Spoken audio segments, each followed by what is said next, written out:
Omuhigo gwo kukwata abantu aba gwebembirwe mukuru w'entebe ya Katano ahabwa district y'Isingiro Aaron Torahi akwatanise na polisi. Nangwa n'abamwe yanazitya n'urukura ebyanira ninge byendanga muntu hariho muntu wena oshimiye kuba nakwiyeho na shiringi igana namwe no guwazibiyaho azibagarura abagarura sente zanyu ezi neza government eze kubahereza ngo bahereze ndanga muzanyu urabashabe sente tuzakubatsikira amasumu bamutera n'ekindi mugambire cyamaye mugambire nyawo mureke kunama mukenda kurabire nyuma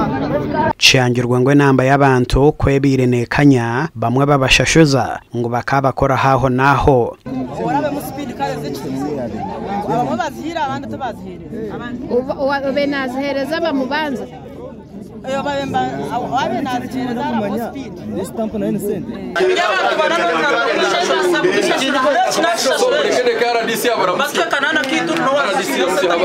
zona forms neza government nezabusha tari umuntu urwikirizwa kushimira kwa nashashura sente korano jukaje mutwa kuganda iwo ngo mwebembezi kuzihoyire wakore of course nimbani ndeba akomba manyeba norebo ndamuzafunka mutakuzire hino mwomba kwasurwe kandi atugambire okubabire ne bakora obushomobo kandi ukanajya ngo mwiroshi zinga umutwaro ogo nane kumibiruzo naguzari unko gwo kwirizinga ubwo bwakaro na musigazo ndizo tuyakora